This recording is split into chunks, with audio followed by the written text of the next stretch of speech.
If you or someone you know has diabetes, you may have built up an extra supply of test strips and lancets. That's where we come in. We'll buy the supplies that you don't need and resell them to those in need to prevent waste. Help us make diabetes management more affordable. Visit us at teststripswithaz.com.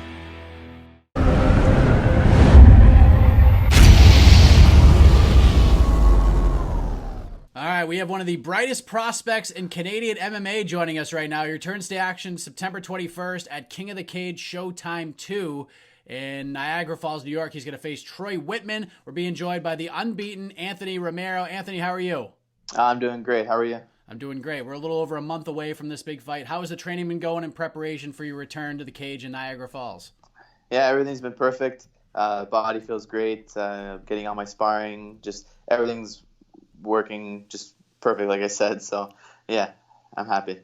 So you just turned 22 years old, and you actually share a birthday with my oldest brother, as a matter of fact. Oh, so awesome. We got some good juju going right off the bat here. Yeah. But, you know, despite your success, you're still very new to the sport of MMA, and I just love these stories because they're all different. They come from so many different places. But how did you begin this MMA journey? What made you think, you know, it'd be fun trying not to get punched in the face? So I've always wanted to be a professional athlete. I played a lot of competitive soccer when I was younger. Being in Canada and soccer is kind of not the best combination. Canada's known for their hockey and other like football, basketball. So I wasn't able to get to that high level in soccer. But I've been doing martial arts at the same time. I started with Taekwondo and then moved on to Jiu-Jitsu, kickboxing. I competed for the... Sorry about that. Sorry. I competed for the national team in kickboxing. I competed at the World Championships for Jiu-Jitsu. I won bronze medals. I won silver medals.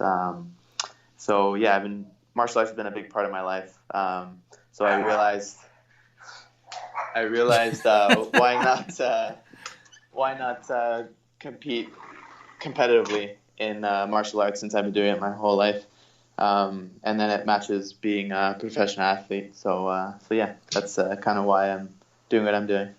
It's one thing to compete in different tournaments and different events in the world of combat sports. It's another thing altogether when you're locked into a cage with another man and you're just trying to disengage that person and stop them from basically taking you out. So do you remember that first amateur fight you had? You were probably, just turned 18 years old? Yeah, I just turned 18. My old coach, he actually wanted me to have my first fight on my birthday. But I actually had a tough time getting a fight. Just because I guess word was being thrown around about who I was and like my history in martial arts. So I had a tough time getting a fight. I finally got one. I wasn't nervous at all, which was kind of weird. Because I had all that experience behind me. But looking back, I kind of wish that I was nervous. It kind of would have made a better performance for me. Not winning my first fight by split decision. But it is what it is, and I'm happy that I went through that experience. So, compared to a lot of fighters I've talked to, you had a longer amateur career than a lot of them. Like, especially with the success you were having, a lot of guys would have made the jump probably 4 fights before you did. And you lost a fight early on. You learned a lot along the way, but then you ran off 8 wins in a row before you turned pro. How important was it for you to continue to evolve, to take your time to pace yourself as an amateur before you made that decision to turn pro? Yeah, so like at the time I was competing as an amateur fighter. I was just graduating high school, and then I was going through university. I went through first about halfway through my second year of university. I realized like I can do this. I don't like this sport. You don't have a lot of time to compete competitively. So I thought that it was the time. It didn't make sense to me at the time taking damage as an amateur fighter and not making anything from it. And those fights don't really count. So it was the right decision for me just to go professional. My skills were developing quite fast. So yeah, it just everything made sense, and I was able to do it with the help of my parents, and yeah. So. You have fought your entire pro career with King of the Cage, and you're going to do it again on September 21st. Of the 5 wins you've had with King of the Cage, what fight would you say would be like a whole chapter in the Anthony Romero story? Like whether it's just an incredible performance, you battled back from adversity. Like what was that defining fight for you at this early point in your career? Probably my second professional fight. Was going against a big name. He was undefeated at the time. He was 4-0. I only had one professional fight. The fight prior, my teammate competed against him. Got knocked out. So it was kind of like a story. We actually used to train at the same gym years back. So there was a lot of history behind that fight. He was talking stuff on social media about me. And then second round, I got knocked down with, I believe it was an up kick or something like that. And I just came back. I still won the round. So yeah, that pretty much had everything. It allowed me to fight through adversity. The drama of the trash talking. So I just had a bit of everything that you see in the fight world now. So. How do you handle all the trash talk now? I mean, it's a whole different sport than it was, a decade ago. I mean, Chael Sonnen kind of set the groundwork on trash talk. We see it with Connor, and now it's just like getting more and more and more prevalent in the sport of MMA. As a 22-year-old, how do you deal with the trash talk? Do you fire back with it? How do you handle all of that? I always like to say that I like to stay humble. I like to stay true to myself. But when the time comes where like I need to talk or kind of back myself up, then I know I can do it. I have thick skin, so I can take a lot of what everyone says. So it doesn't really bug me. At the time when I was going through that fight, I didn't say anything on social media. I kind of went silent. I didn't do anything, post anything. I just went quiet. It didn't really bother me at all. I know a lot of people, they have a short temper. You kind of tell of what kind of person they are when they talk back to you right away. They don't really have that patience. So I have patience, and I show my patience in my fights as well. So it benefits me. So. You get Troy Wittman next, a 6-2 fighter out of Virginia, if memory serves me correctly. He's on a 2-fight winning streak. Do you know a whole lot about him? Not really. My coaches know more, and they tell me little things like tendencies that he has. So I don't really focus on him necessarily, because you never know. 2 weeks out, he might get injured or something might happen. So I'd rather just develop my own skills, and then when we know for sure that the fight is there, then we know what to do. But for now, I'm just developing my skills. I'm always in shape, whether I'm quote unquote in camp or out of camp. My weight's always there. Like, I'm never overweight where I have to struggle to get back down. So none of that's an issue for me. From the little nuggets of knowledge that your coaches have presented to you in regards to this fight, how do you like the matchup stylistically? I think it's great. He has a great record, so that gives a lot to me when I win. He's overall he's a great fighter. He's not they're not just throwing me a bum just to push me up to the next level. It's a great fight for me. Like I said, he's a great overall fighter, but at the end of the day, my mentality is I'm going to win. It doesn't matter who they put in front of me. So. Are you a guy who visualizes how these fights play out? And if so, how do you see this thing playing out on September 21st as you look to improve to 6-0? Yeah, I see it just being finished. It's not going to go all the way. I've had enough of that in my career. I've had enough decisions. So it's not going to go all the way for sure. And there's going to be a finish, and that's pretty much it. I'm going to move on, and we'll see what's next. So I do want to ask you about this. I'm sure you knew this was coming at some point, because I was told this is your last fight on your current contract with King of the Cage, and I had also heard that you were offered a fight on the Contender Series, and you were not given the okay by the organization to take that fight. And we've seen stories out there with guys in King of the Cage getting chances to fight in the UFC, take short notice fights, and they flat out refuse to allow that to happen. So how did this Contender Series opportunity come to be, and how frustrating was it for you that you didn't get to take it?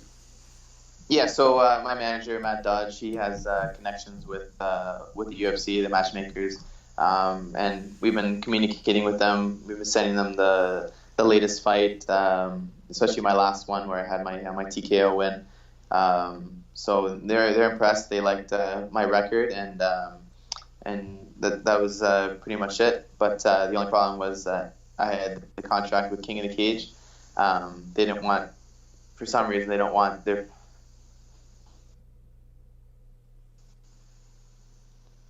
Sorry about that. They didn't want their fighters, I guess, competitive to the UFC. It is what it is. I'm not going to complain about it. I'm moving on because I always believe that everything happens for a reason. So I'm going to finish this fight, and then I know there's going to be a lot of opportunities. I've had LFA, CES, CFFC, a bunch of promoters trying to get me on their shows. So yeah, I'm going to live up to my end of the deal and just finish this one fight off. Is that sort of a silver lining with this whole situation? That belief that, you know, everything does happen for a reason. Like maybe this just isn't your time in your life at this point. It just so happens that it's for a reason that, you know, a lot of fans, a lot of media members, probably yourself at different points, your management team frowns upon. But is that like sort of a silver lining for you that you have that belief in your career and in yourself and in life, I guess?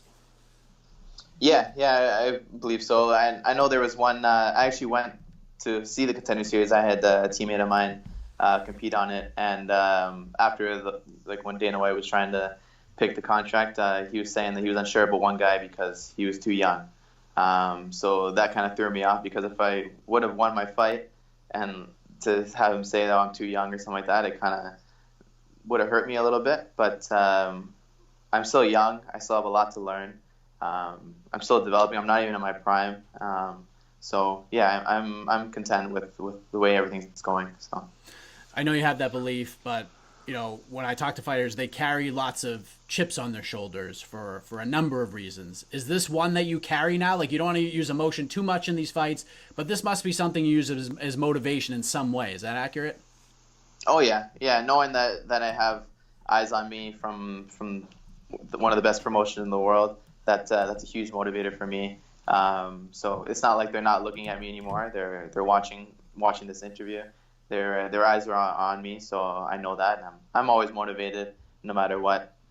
If you book a fight and you're not motivated, then what's the point, right? So I'm motivated for this fight, and I'm excited to finish this fight. What are you looking forward to more? Getting another win on September 21st, or waking up September 22nd, knowing that you're a free agent and you can now go down a different path in your career? Oh, that's a tough one to pick. I always say look for what I have, or look at what I have right now. You can't do anything unless you achieve what's in front of you. So right now my focus is to win this fight, and then I'll worry about everything after. So I know you are a family guy like myself. You have siblings who compete in different variations of the combat arts. What are some of the lessons that you've learned along the way that you're passing on to them? Yeah, just be patient. Be patient. Don't try to force things, because at the end of the day, it won't work out.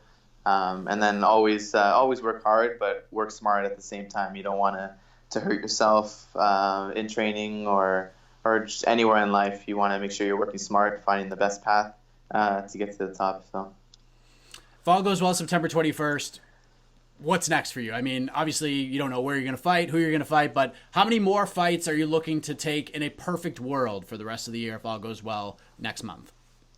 If all goes well next month, I want to get at least one more.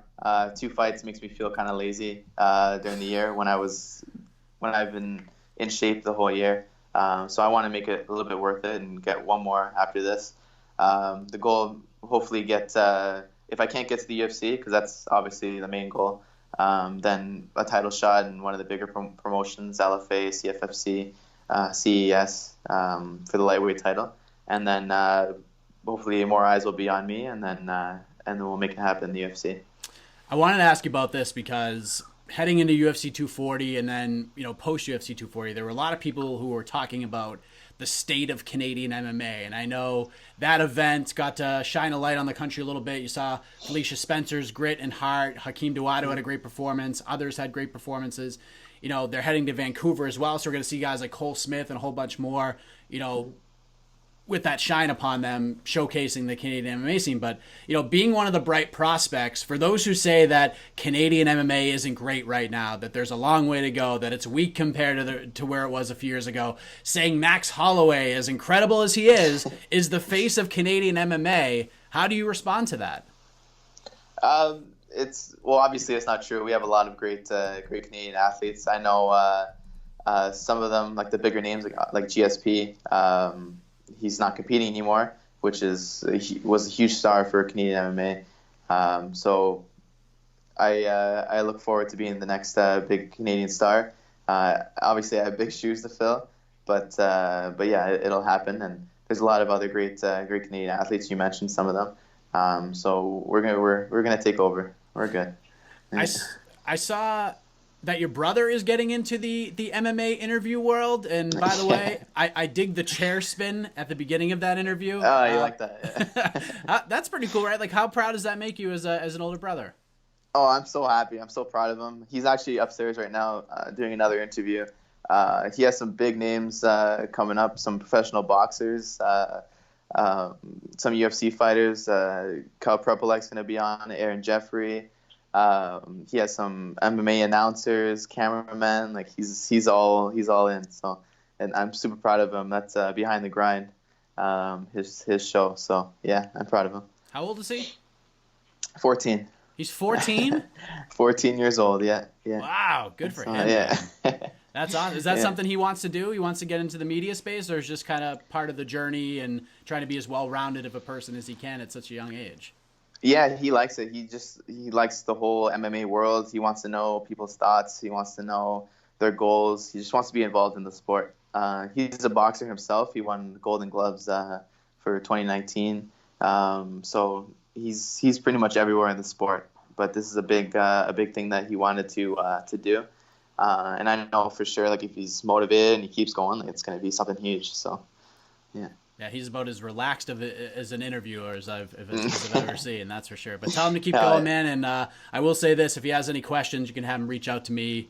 Be happy to answer him and help him along. But you, sir, have a big fight coming up on September 21st in Niagara Falls, and we look forward to that. Anthony, before we wrap up and let you go, let the folks know where they can follow along this journey with you via social media. Any shout-outs, anything else you want to get off your chest, the floor is yours. Yeah, thank you. Genius MMA. Or Genius_MMA, Instagram and my Twitter. And then thank my parents just for everything they've done for me. Dodge Sports, hooking me up in the interview, all his help. And then all my sponsors, I really appreciate the support. And yeah, if you're in the area, if you're in New York, get some tickets, come watch the fight. Could be my last local fight, so yeah, come watch. There you go. Thank you, Anthony. Appreciate it. All the best to you in the rest of training camp and in the fight on September 21st. Thank you so much.